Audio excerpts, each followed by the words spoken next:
Euh, Chaque jour qu'on dort, on se réveille, il y a de nouveaux dossiers. Chers amis, une très bonne nouvelle à vous annoncer sur votre chaîne Maham Sisti. Les terroristes de Kidal Fla. Mes amis, restez jusqu'à la fin de cette vidéo pour tout comprendre. Un coup de théâtre au cœur du Sahel, une saisie historique, un complot international déjoué et une démonstration éclatante de la puissance de la Confédération des États du Sahel, l'AES. Des milliers, les amis, il s'agit des milliers d'équipements destinés aux terroristes interceptés avant qu'ils n'atteignent leur cible. Ce qui se cache derrière ces réseaux, c'est un pays asiatique qui a fabriqué ces équipements. Et ces équipements ont essayé de transiter dans la sous-région. Ils ont essayé de les faire passer en douce pour qu'ils puissent arriver à destination. Mais la vigilance et puis les renseignements de nos femmes de l'AES ont déjoué leur plan.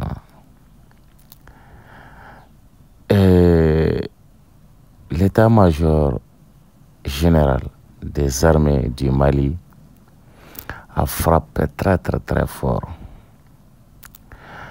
Dans un communiqué officiel, il a annoncé à la face du monde la saisie d'un important lot de matériel militaire destiné à renforcer les capacités logistiques d'une organisation terroriste sévissant dans notre pays, le Mali.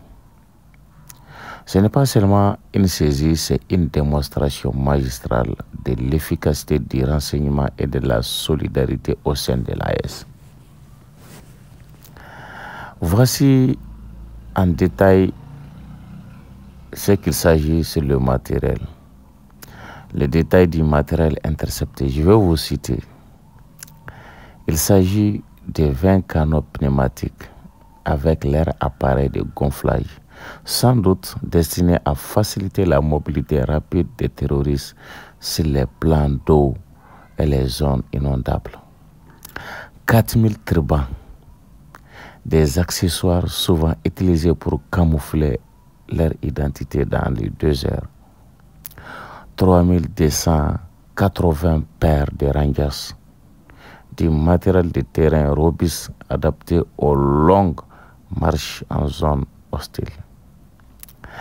4000 tenues treillis, idéales pour le camouflage dans les zones forestières ou sahéliennes. 4040 macarons portant l'inscription du groupe terroriste ainsi que 1040 écussons avec cette même inscription, preuve irréfutable d'une tentative de destruction militaire de ces groupes. Et 25 cartons de chandail, sans doute destinés à équiper les éléments dans les zones froides ou en saison fraîche.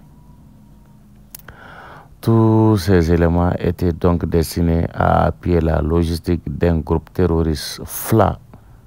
Il s'agit du FLA, le Front pour la libération de l'Azawad, d'après eux. Mais d'où venait-il? L'enquête initiale est formelle. Les équipements ont été fabriqués dans un pays d'Asie dont le nom n'est pas encore relevé officiellement pour des raisons diplomatiques.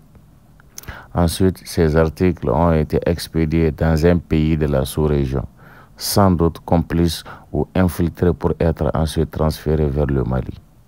Une opération bien planifiée, bien financée, mais brillamment déjouée. Ce coup de filet n'a pas été le fruit du hasard. Il est le résultat d'une coopération étroite entre les services de renseignement des pays de l'AES, le Mali, le Burkina Faso et le Niger, appuyés par un pays frère allié dont l'identité reste pour l'instant discrète. Cette action de grande envergure prouve deux choses. Les groupes terroristes bénéficient bel et bien des soutiens extérieurs, des soutiens organisés, structurés et financés par des entités étrangères, prêtes à semer le chaos au Sahel pour leur propre intérêt. Les États de la Confédération AES sont plus que jamais déterminés à faire échec à ces plans macabres. Grâce à une parfaite coordination de leurs services de sécurité, ils démontrent qu'ils sont désormais capables de prendre le dessus sur l'ennemi. Aussi invisibles ou soutenus sont-ils, des enquêtes judiciaires ont été immédiatement ouvertes afin d'identifier les commanditaires, les circuits logistiques et les complices régionaux. Ces investigations sont menées par les structures judiciaires compétentes dans le strict respect de la souveraineté de nos États. Dans son communiqué, l'état-major n'a pas manqué de féliciter les services de renseignement, les forces de défense et de sécurité de l'AES ainsi que ses alliés sincères pour leur engagement et leur professionnalisme exemplaire. Le message est clair. Aucun effort ne sera ménagé pour le retour de la paix et de la quiétude auprès des populations. Et cette victoire est un signal fort à ceux qui, dans l'ombre, croient encore pouvoir manipuler notre région. Le temps du silence est fini. Le Sahel parle, le Sahel agit et le Sahel gagne. Cette opération est bien plus qu'une simple saisie, c'est une victoire stratégique, un avertissement aux ennemis et un message d'espoir pour le peuple du Sahel. Grâce à la Confédération AES, la lutte contre le terrorisme entre dans une nouvelle ère, celle de l'unité, de la fermeté et de la souveraineté retrouvée. Peuple malien, peuple burkinabé, peuple nigérien, tenez bon, vos soldats veillent, vos dirigeants agissent et la victoire est en marche. Chers abonnés, n'oubliez pas surtout de vous abonner à la chaîne Maham CSTV, à activer la cloche de notification pour ne pas rater nos prochaines vidéos. Et laisse un commentaire pour donner votre avis sur cette saisie spectaculaire. Ensemble, soutenir l'information patriotique et constructive. À très bientôt sur votre chaîne Maham CSTV.